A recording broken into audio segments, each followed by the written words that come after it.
Ramp to camp, sees owner Bill Chisholm.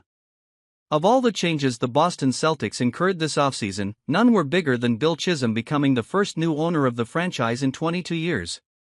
Chisholm and his ownership group take over as the Celtics begin to chart a new path toward Banner 19 while navigating a series of near-term obstacles, including the absence of superstar Jayson Tatum and the talent squeeze put on the roster by a restrictive collective bargaining agreement.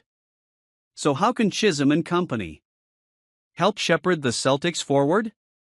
For day 15 of our Ramp to Camp series, and wrapping up our week-long look at what's next for key figures on this year's team, the spotlight falls on Chisholm. It's our belief that it's not so much what Chisholm can do, it's what he shouldn't do. There's a value in patience. Take year one and be a fan, be a fly on the wall.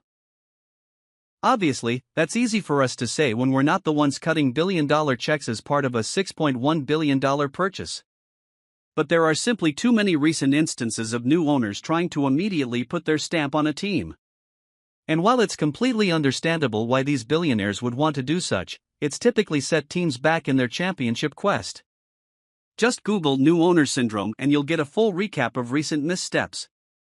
Hit the Images tab and you'll see a whole lot of Matt Ishbia and the Phoenix Suns, who have already pivoted from their initial changes.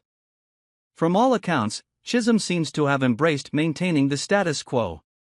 Keeping WYC Grousbeck on as CEO and alternate governor will help preserve continuity from the last ownership group, and help Chisholm learn exactly what made the last group so successful here. We love Chisholm's passion. His fandom is clear. Being courtside will show how invested he is in the players and maintaining the winning culture here. Chisholm and his ownership group will have to deal with the uneducated who will pin the summer cost-cutting on them, instead of acknowledging the second apron. But Boston fans are smart and understand that the Celtics needed to reset a bit this offseason. It's best to ignore the pundits. The last ownership group was willing to spend whenever the team was in position to truly chase a title.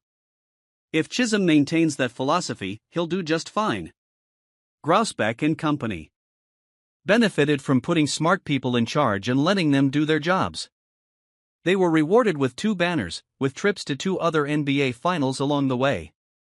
If the next 22 years are as successful as the previous 22, Chisholm will be revered in this city. Let's find out what our panel wants to see from Chisholm. Weekly interviews with Chris Forsberg on the Celtics Talk podcast. Just kidding. But consider that an open invite, Bill. Boston is in very good hands with President of Basketball Operations Brad Stevens, so Chisholm's best tactic is to assure fans that Stevens is still calling.